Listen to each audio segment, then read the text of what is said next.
আমরা সমাজে বিভ্রান্তি সৃষ্টি করতে চাই না, অনৈক্য সৃষ্টি করতে চাই না, বিভক্ত সৃষ্টি করতে চাই না। ইসলামের সঠিক রূপটা সমাজের বুকে আমরা প্রচার করতে চাই, প্রতিষ্ঠা করতে চাই। আমাদের কিছু ভাইরা এখন প্রচার করছেন যে এই দেশে এখন গণতন্ত্র নিয়ে আসতে হবে। ইসলামের কথা তাদের মুখে এখন নাই, যদিও তারা ইসলামপন্থী দল, কিন্তু তারা বলছেন দেশে এখন গণতন্ত্র আনাটা জরুরি। কিয়ামতের ময়দান কেন, আমার চোখটা বন্ধ হওয়ার সাথে সাথে কবরে আমাকে প্রশ্ন করা হবে, মান নাবিয়ুক, তোমার নবীকে? আপনি যদি আল্লাহ রসুলকে সারা জীবন হয়তো ভালোবেসে গেলেন, আল্লাহ রসুলের কোনো বিধান আপনি মানেন না, বা দু চারটা বিধান মানেন, দু চারটা বিধান মানেন না, এই যদি আপনার দশা হয়, রাসূল সাল্লাল্লাহু আলাইহি ওয়াসাল্লামকে আপনার নবী হিসাবে আপনি কি কবরে ঘোষণা করতে পারবেন? ইমানদার হওয়ার মৌলিক 3টা শর্ত আমাদেরকে পরিষ্কার অর্থে জানতে হবে। আল্লাহ রসুল সাল্লাল্লাহু আলাইহি ওয়াসাল্লামের রেখে যাওয়া ইসলাম বাদ দিয়ে অন্য সমস্ত ইসলাম, যতই আপনার কাছে ভালো মনে হোক না কেন, যতই যুগোপযোগী মনে হোক না কেন, যতই মডারেট মনে হোক না কেন, এই ইসলামগুলো আমাদের জন্য মুক্তির পথ নয়। একটা মহিলার জন্য পর্দা করাটা এটা অনেক কঠিন কাজ যদি সে ইমানদার না হয়। আহলে হাদিস আন্দোলন বাংলাদেশ, আসুন পবিত্র কুরআন ও সহিহ হাদিসের আলোকে জীবন গড়ি। আসসালামু আলাইকুম ওয়া রাহমাতুল্লাহি ওয়া বারাকাতুহু। ইন্নাল হামদুলিল্লাহি ওয়াহদা ওয়াস সালাতু ওয়াস সালামু আলা মান লা নাবিয়্যা বা'দা, আম্মা বা'দ। ফাআউযু বিল্লাহি মিনাশ শাইতানির রাজীম। বিসমিল্লাহির রহমানির রহিম। ইন্নামাল মুমিনুনা আল্লাযীনা আমানু বিল্লাহি ওয়া রাসূলিহি সুম্মা লাম ইয়ারতাবু ওয়া জাহাদু বিআমওয়ালিহিম ওয়া আনফুসিহিম ফি সাবিলিল্লাহ উলাইকা হুমুস সাদিকুন। সূরাতুল হুজুরাত 15 নম্বর আয়াত।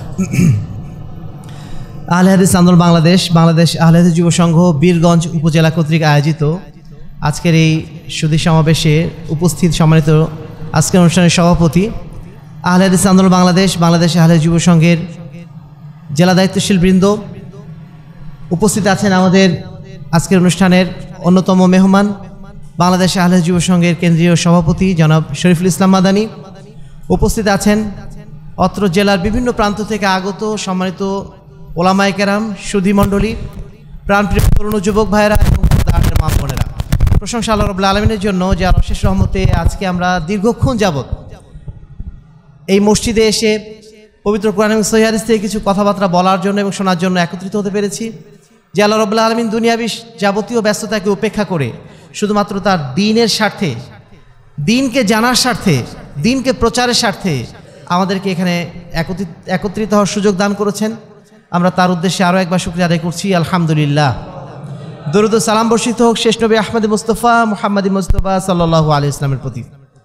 সম্মানিত উপস্থিতি, আপনারা কেমন আছেন?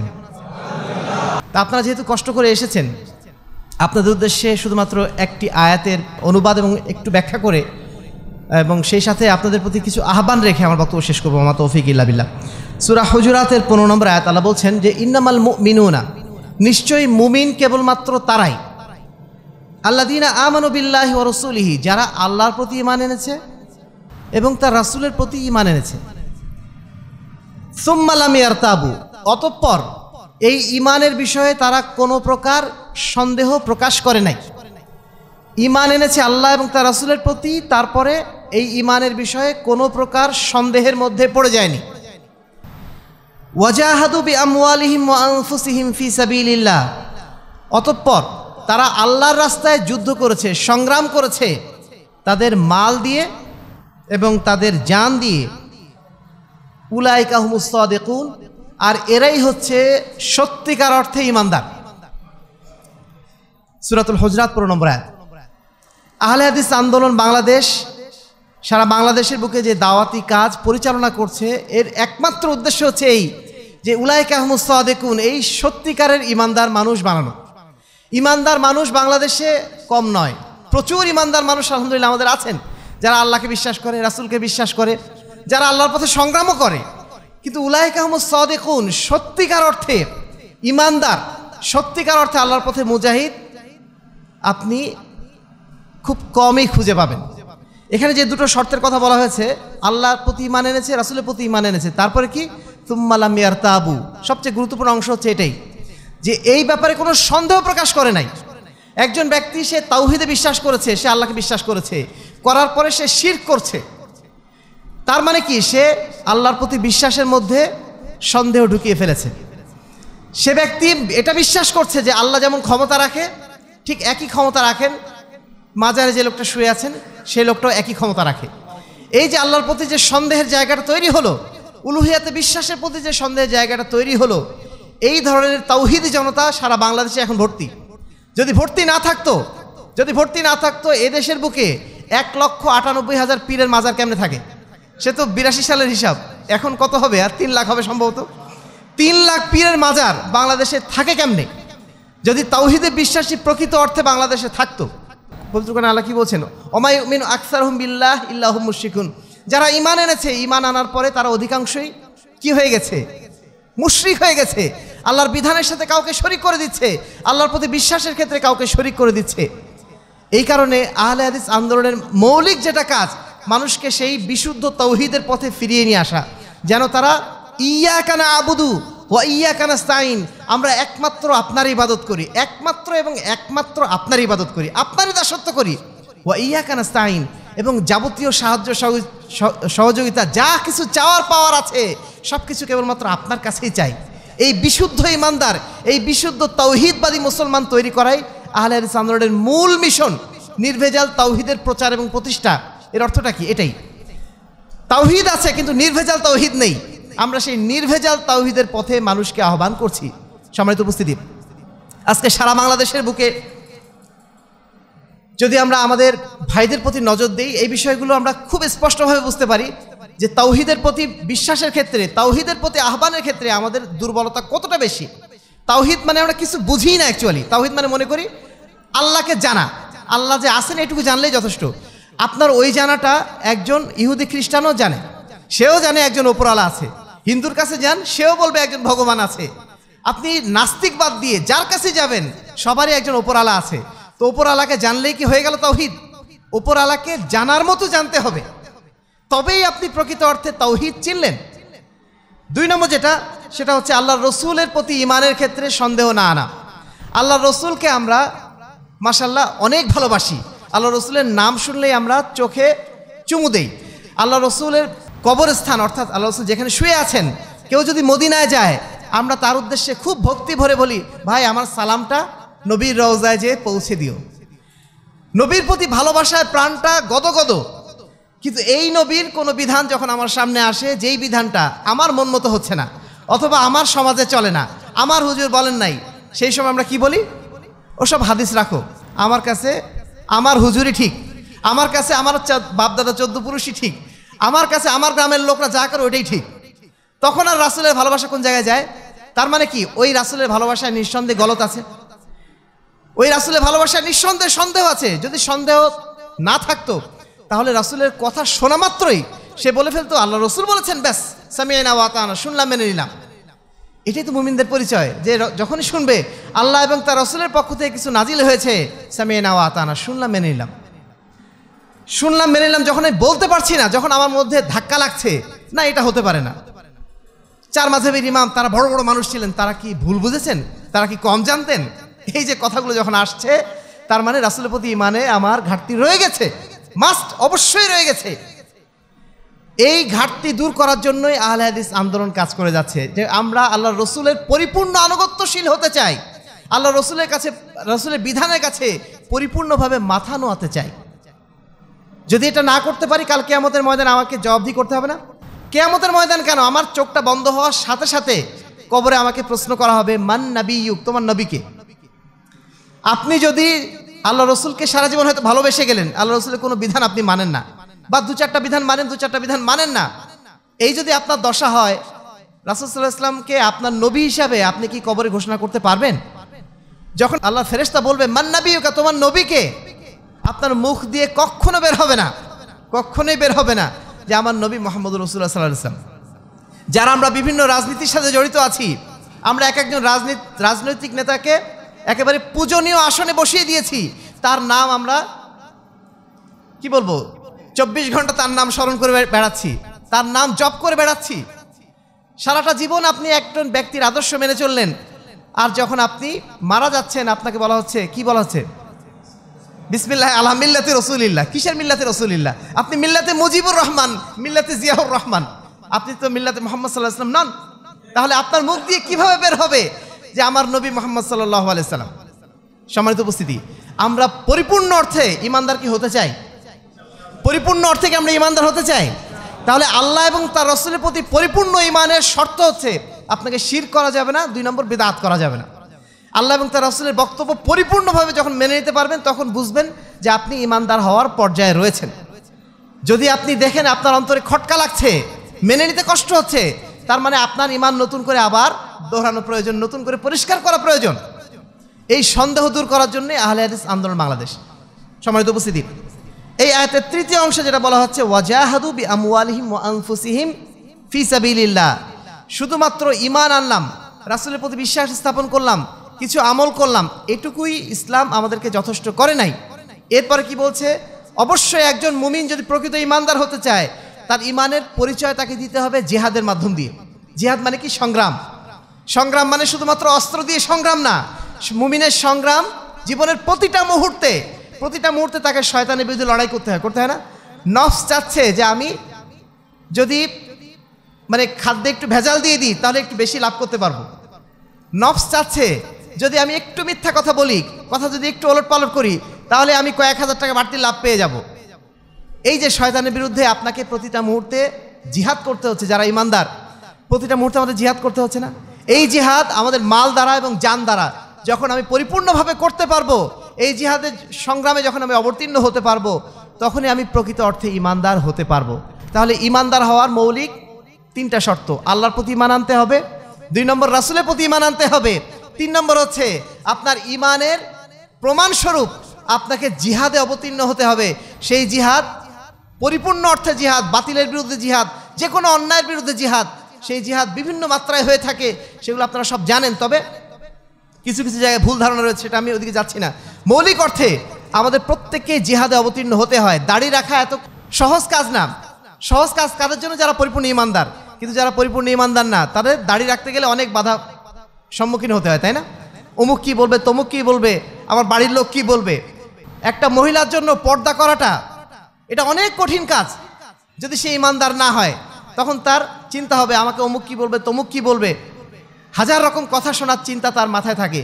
কিন্তু যখন সে ইমানদার হয়, সে যখন প্রকৃত মুজাহিদা হয়, প্রকৃত মুজাহিদ যখন হয়, তখন সে মনে করে যে না, আল্লাহর পথে আমাকে আপোষহীন থাকতে হবে। কে কি বললে এগুলো আমার দেখার সময় নেই, আমাকে জান্নাতে যেতে হবে, আমার পথ আমাকেই তৈরি করতে হবে। একজন বিসিএস পাশ করার জন্য একটা ছেলে ধরেন সে চেষ্টা করছে, 2 দিন পরে অর্থাৎ ধরেন কালকেই তার বিসিএস পরীক্ষা। ওই ব্যক্তিকে আপনি যতই ক্রিটিসাইজ করেন না কেন যে তুই এত পড়াশোনা করিস কেন, এত পড়াশোনা করে কাজ নেই, চল খেলাধুলো করি, 1000বার আপনি বলেন, সে যদি প্রকৃত অর্থে পরীক্ষার্থী হয় সে জীবনে কখনো আপনার কথায় কান দেবে না। সে বলবে আমার কালকে পরীক্ষা, আমি পরীক্ষা আগে দেবো, তারপরে অন্য কাজ।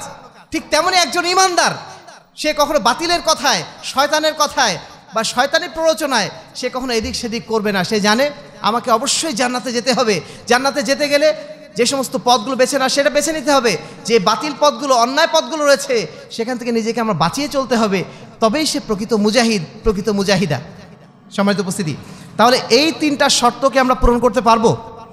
নারী হই পুরুষ হই, আমাদের প্রত্যেককে এই 3টা শর্ত যদি আমি পরিপূর্ণ করতে পারি তাহলে আমরা উলাইকা হুমুস সাদিকুন, সেই সত্যিকারের মুসলমানদের কাতারে, সত্যিকারের ইমানদারদের কাতারে ইনশাআল্লাহ আমরা প্রবেশ করতে পারবো। সম্মানিত উপস্থিতি, আমি আলোচনার শেষ লগ্নে 2টো বিষয় সম্পর্কে আপনাদের একটু সতর্ক করে দিতে চাই। আলহামদুলিল্লাহ, এখন ইসলামের পক্ষে একটা সুবাতাস প্রবাহিত হচ্ছে, তাই না? ইসলামের পক্ষে কথা বলতে এখন আর কোনো তেমন বাধা নেই। এই বছর বাংলাদেশের ইতিহাসে সবচেয়ে বেশি ওয়াজ মাহফিল হবে। কারণ ওয়াজ মাহফিল করতে আগে যে অনুমতি নিতে হতো, অনেক ধরনের বাধা মোকাবেলা করতে হতো, এগুলো এখন আর কিছু নাই। এখন ইচ্ছা মতো ইসলামের পক্ষে আপনি কথা বলেন, কোনো রকম বাধা দেওয়ার মানে পরিস্থিতি নাই। কিন্তু দুর্ভাগ্যজনক বিষয় হচ্ছে এই যে এই পরিস্থিতিতেও আমরা কিন্তু শয়তানের ধোঁকা থেকে মুক্ত নই। ইসলামের নামে এখন আমাদেরকে 1000 রকম ব্র্যান্ডের ইসলাম খাওয়ানো হবে।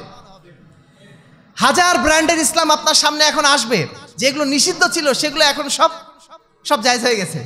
এখন আর কেউ আটকাবে না। আপনি যদি জঙ্গিবাদের কথাও বলেন কেউ কিছু বলবে না। আপনি যদি গণতন্ত্রের নামে ইসলাম প্রচার করেন কেউ কিছু বলবে না।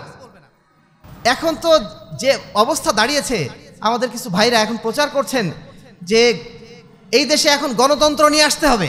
ইসলামের কথা তাদের মুখে এখন নাই, যদিও তারা ইসলামপন্থী দল, কিন্তু তারা বলছেন দেশে এখন গণতন্ত্র আনাটা জরুরি, জনগণের অধিকার নিয়ে আসতে হবে, সেটাকে তারা বলছেন গণতন্ত্র। শুধু তাই না, তারা বলছেন আমাদের 4 খলিফা তারা গণতান্ত্রিক উপায়ে ক্ষমতায় এসেছিলেন। সম্মানিত উপস্থিতি, এই বিষয়টা আপনাদের স্পষ্ট থাকতে হবে। প্রকৃত ইমানদার যদি আমরা থাকতে চাই, কোনো অবস্থাতেই বাতিলের খপ্পরে যেন আমরা না পড়ি। গণতন্ত্রের সাথে ইসলামের কোনো সম্পর্ক নেই। আপনি ইসলামপন্থী দল, আপনি ইসলামের পক্ষে কথা বলছেন, ভালো কথা, কোনো সমস্যা নেই, কিন্তু আপনার মুখ দিয়ে গণতন্ত্রের কথা কেমনে শোভা পায়? আপনি তো মুসলমান, আপনার মুখে কেন ওই পশ্চিমাদের এই একটা ভ্রান্ত মতাদর্শের নাম আপনার মুখে আসে? আপনার মুখে কেন আসছে না যে আমি এখন বাংলাদেশে ইসলামী খেলাফত চাই? আপনি মুসলমান, আপনার মুখে আসবে খেলাফতের কথা, আপনার মুখে কেন আসলো গণতন্ত্রের কথা? সম্মানিত উপস্থিতি, এই বিষয়ে আমাদের অত্যন্ত সতর্ক থাকতে হবে।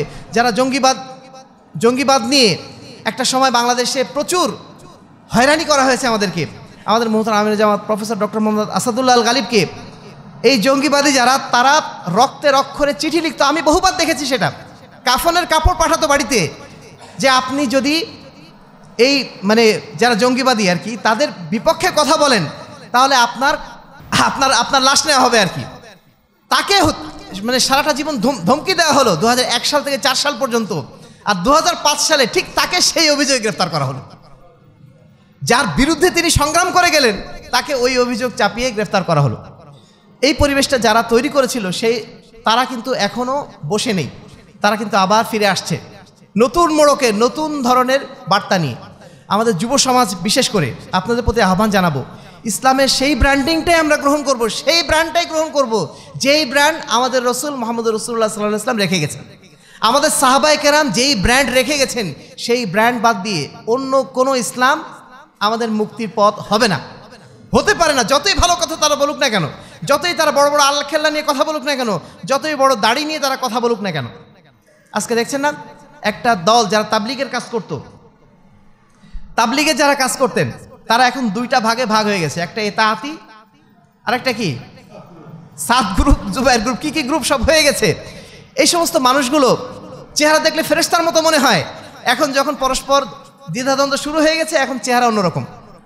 সম্মানিত উপস্থিতি, আমাদেরকে পরিষ্কার অর্থে জানতে হবে আল্লাহ রাসূল সাল্লাল্লাহু আলাইহি ওয়াসাল্লামের রেখে যাওয়া ইসলাম বাদ দিয়ে অন্য সমস্ত ইসলাম, যতই আপনার কাছে ভালো মনে হোক না কেন, যতই যুগোপযোগী মনে হোক না কেন, যতই মডারেট মনে হোক না কেন, এই ইসলামগুলো আমাদের জন্য মুক্তির পথ নয়। মুক্তির পথ একটাই, যেই পথ আল্লাহ রাসূল রেখে গেছেন, মা আনা আলাইহি ওয়া আসহাবি, আমি এবং আমার সাহাবায়ে কেরাম যেই পথে চলেছি, ওই পথটাই হচ্ছে সালাফে সালেহিনের পথ। ওই পথের দিকেই আহলে হাদিস আন্দোলন বাংলাদেশ সবাইকে আহ্বান করছে। তা আমরা যেন এই বিষয়টা যেন খেয়াল রাখি, কোনো অবস্থাতেই বাতিল ইসলাম যেন আমাদেরকে আক্রান্ত না করে। 2 নম্বর বিষয়, সেটা চালে ইখতিলাফ। আমাদের মধ্যে পারস্পরিক দ্বিধাদ্বন্দ্ব, পারস্পরিক অনৈক্য থাকবে, এটা বহু আগের কথা।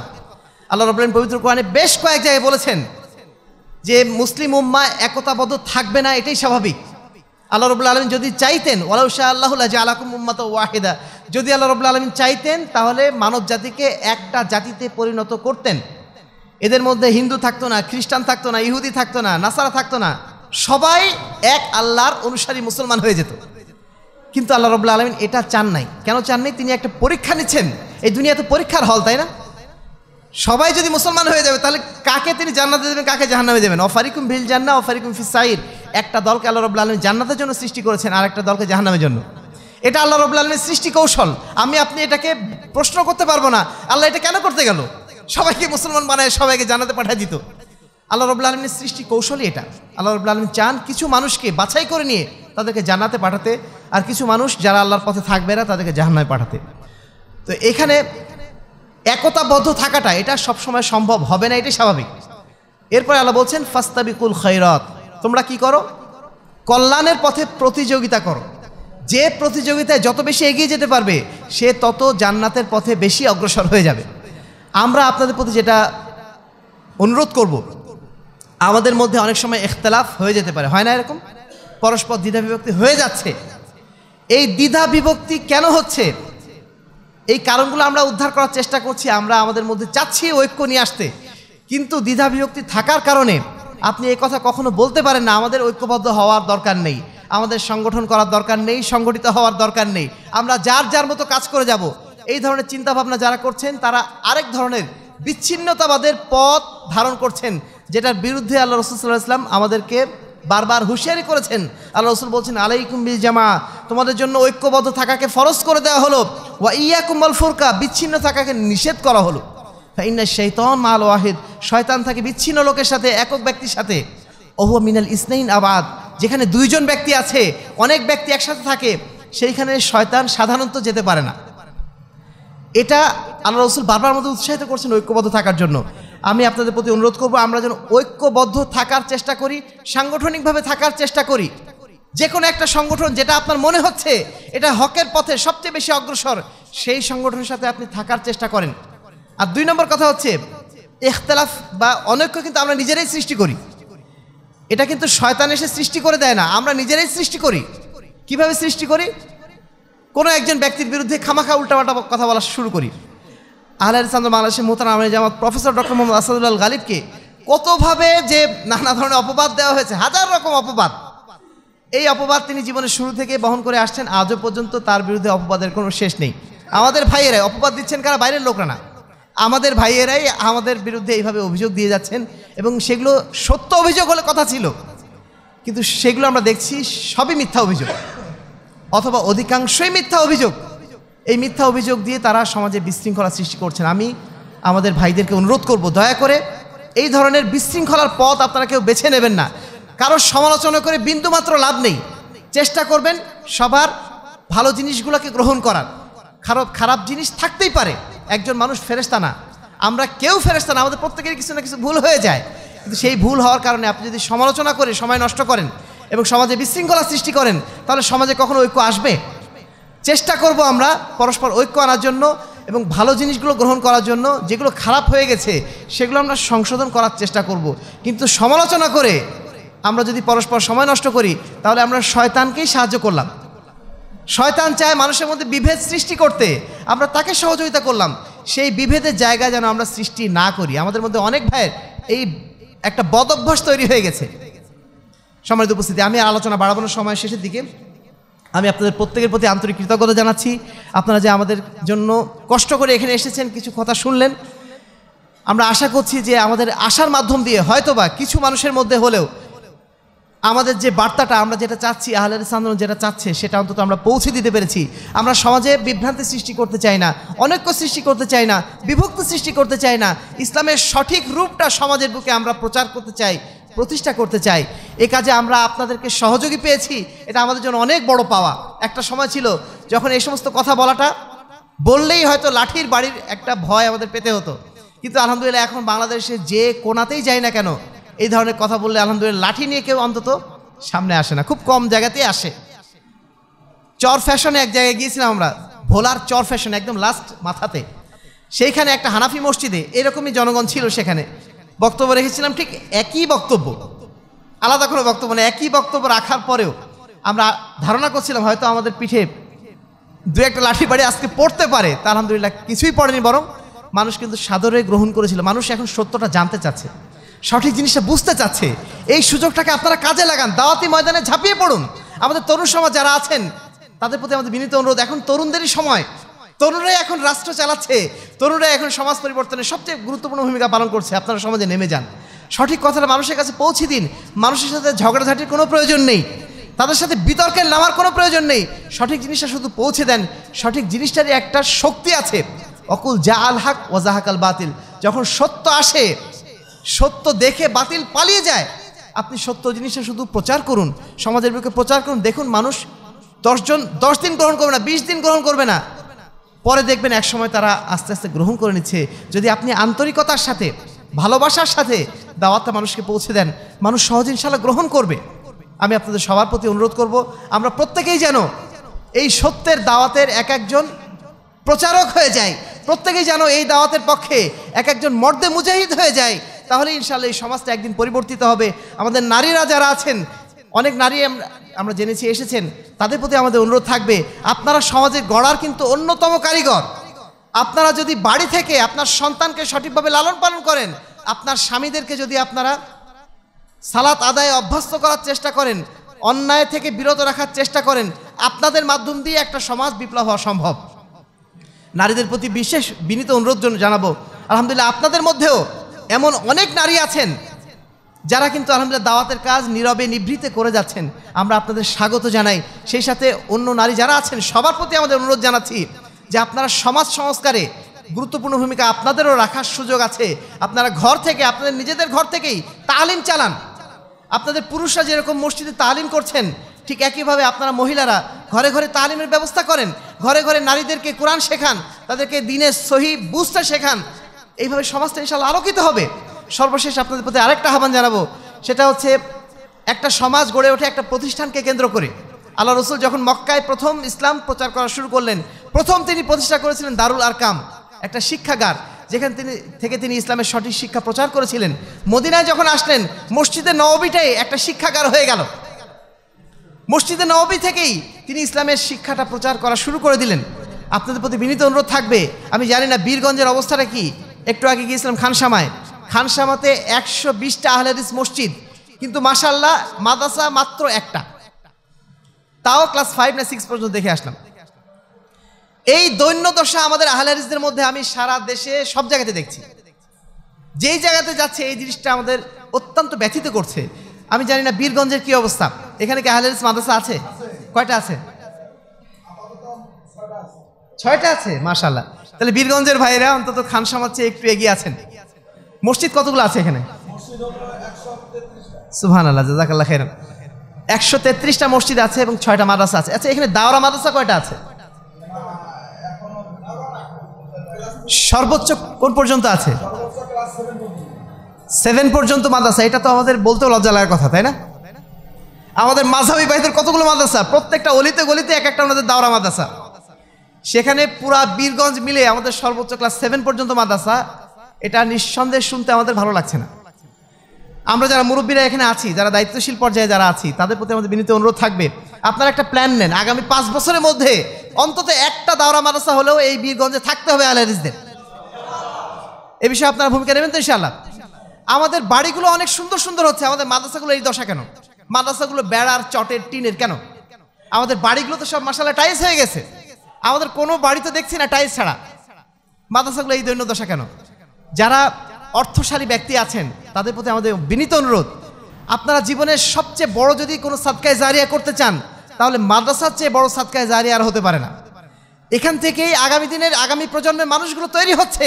এই মানুষগুলো যদি সঠিকভাবে বেড়ে ওঠে, এরা প্রত্যেকেই আপনার জন্য এক একটা সাদকায়ে জারিয়া। এই সুযোগটা কেন আপনি মিস করছেন? আপনার বাড়িতে একটা এসি না থাকলেও সমস্যা নেই, কিন্তু আপনি যদি ওই টাকাটা দিয়ে একটা মাদ্রাসা আপনি বানান, মাদ্রাসা তৈরি করার জন্য চেষ্টা করেন, কত মানুষ সেখান থেকে উপকৃত হবে। এই চিন্তাটা কেন আমাদের মাথায় আসছে না? আমাদের ঢাকাতে বড় বড় বিত্তশালী আহলে হাদিস ভাইরা আছেন, বড় বড় শিল্পপতি আছেন, এক একজন বাড়ি বানিয়েছেন 300 কোটি টাকা দিয়ে। 300 কোটি টাকা দিয়ে, আমি খানসামে বলে আসলাম এখনই, 300 কোটি টাকা দিয়ে আমাদের একজন মুরব্বী, তিনি আহলে হাদিসের প্রতি দরদ রাখেন, 300 কোটি টাকাতে নিজের বাড়ি বানিয়েছেন। এমন বয়সে বানিয়েছেন যেই বয়সে তার অধিকাংশ সময় যেতে হয় হাসপাতালে। সপ্তাহে এমন কোনো দিন নেই বা এমন কোনো সপ্তাহ নেই যে সপ্তাহে তাকে হাসপাতালে যেতে হয় না। সেই মানুষটা 300 কোটি টাকা বাড়ি বানিয়ে কী লাভ করেছেন তিনি যদি এই 300 কোটি টাকা দিয়ে সারা বাংলাদেশে 300টা মাদ্রাসার জন্য 1 কোটি টাকা করে দিতেন, কত মানুষ উপকৃত হতো, কত হাজার কত লাখ মানুষ উপকৃত হতো। এই চিন্তাটা আমাদের মাথায় কেন থাকছে না? আমাদের বিত্তশালী মানুষের কিন্তু অভাব নেই, কিন্তু তাদের মাথায় এই চিন্তাটা নেই। শিক্ষার পিছনে ব্যয় করা, শিক্ষার পিছনে ইনভেস্ট করা, এই চিন্তা আমাদের মাথায় থাকছে না। আমরা আমাদের বিত্তশালী ভাইদের প্রতি অনুরোধ করব, আপনারা যে যে এলাকা থেকে এসেছেন, আপনাদের এলাকায় মাদ্রাসা প্রতিষ্ঠা করার চেষ্টা করুন। এবং যারা সংগঠনের দায়িত্বশীল আছেন তাদের প্রতি বিনীত অনুরোধ জানাবো, দাওরা মাদ্রাসা এখানে ফরজ হয়ে গেছে আপনাদের। 1 বছর 2 বছর 5 বছর টার্গেট নেন একটা, যেন আমরা সেই বড় পর্যায়ে যেন যেতে পারি, সেই জায়গায় যেন আমরা পৌঁছতে পারি, সেই চেষ্টা আমাদের প্রত্যেককেই হাতে নিতে হবে। আমাদের নারীদের জন্য কোনো শিক্ষা ব্যবস্থা নেই, ছেলেদের জন্য কোনো মতে মাদ্রাসা হয়েছে, কই মেয়েদের মাদ্রাসা কই? মেয়েরা কোথায় পড়বে? মেয়েরা তো আপনি স্কুলে পাঠাচ্ছেন, স্কুলে পাঠিয়ে সেখানে নষ্ট হয়ে যাচ্ছে, তাদের দিকে কে তাকাবে? এই বিষয়গুলো আপনারা ভাবার চেষ্টা করেন। আমরা যেহেতু হাদিস ফাউন্ডেশন শিক্ষা বোর্ড নিয়ে কাজ করছি, এখন মাঠে নেমে আমরা খুবই হতাশ যে আমাদের আহলে হাদিসের মধ্যে কেন শিক্ষার এই করুণ অবস্থা। গত 2-3 বছরে আমরা মাঠে নামার পরে আলহামদুলিল্লাহ এখন যথেষ্ট কিছু হচ্ছে। প্রায় 150টা প্রতিষ্ঠান আমাদের শিক্ষা বোর্ডের আন্ডারে এখন পরিচালিত হয় 40টা জেলাতে, কিন্তু আমরা মোটেও সন্তুষ্ট নই। আমরা চাই এদেশের প্রত্যেকটা এলাকাতে, প্রত্যেকটা গ্রামে অন্ততপক্ষে একটা করে ইবতেদায়ী মাদ্রাসা হোক, যেখানে ইসলামের সঠিক শিক্ষাটা তারা আমাদের বাচ্চারা অন্তত প্রাইমারি লেভেল পর্যন্ত শিখুক, তারপর যেখানে খুশি সেখানে যাক। এইটুকু অন্তত যদি আমরা করতে পারি তাহলেই আমরা নিজেদেরকে মনে করতে পারবো যে না, আমরা কিছু একটা করলাম। আর তার আগ পর্যন্ত আসলে আমরা নিজেদেরকে সবসময় কিন্তু হতাশার মধ্যে পড়ে যাচ্ছি আমরা। তা আল্লাহ রাব্বুল আলামিন আপনাদের প্রত্যেকেই তার দ্বীনে হক প্রচার এবং প্রসারের ক্ষেত্রে যা যা করণীয় সবটুকু করার যেন তৌফিক দান করেন, এবং সেই সাথে আমরা যেন দুনিয়া এবং আখেরাতে আল্লাহ রাব্বুল আলামিনের সম্মানিত বান্দাদের কাতারভুক্ত যেন হতে পারি। সর্বোপরি কাল কিয়ামতের ময়দানে আল্লাহ রাব্বুল আলামিন তার মুক্তিপ্রাপ্ত বান্দাদের মধ্যে যেন আমাদের অন্তর্ভুক্ত করে নেন। আল্লাহুম্মা আমিন। আহলে হাদিস আন্দোলন বাংলাদেশ আহলে যুব সংঘ বীরগঞ্জ উপজেলার ভাইদেরকে আমরা আন্তরিক ধন্যবাদ জানাচ্ছি আজকের এই অনুষ্ঠানে আয়োজন করার জন্য। এর মাধ্যম দিয়ে আপনাদের সাথে সাক্ষাতের যে সুযোগটা হলো, এই সুযোগটাকে কাজে লাগিয়ে যদি আল্লাহ রাব্বুল আলামিন এর ওসিলায় কাল কিয়ামতের ময়দানে আমাদের মুক্তি দান করেন, সেটাই আমাদের সবচেয়ে বড় পাওয়া হবে। তো আপনাদের সবাইকে আবারও আন্তরিকভাবে ধন্যবাদ জানিয়ে ভবিষ্যতে আবারও সাক্ষাতের প্রত্যাশা রেখে আজকের মতো এখানেই বিদায় নিচ্ছি। ও আখির দাওয়ানা আলহামদুলিল্লাহি রাব্বিল আলামিন। আসসালামু আলাইকুম ওয়া রাহমাতুল্লাহি ওয়া বারাকাতুহু।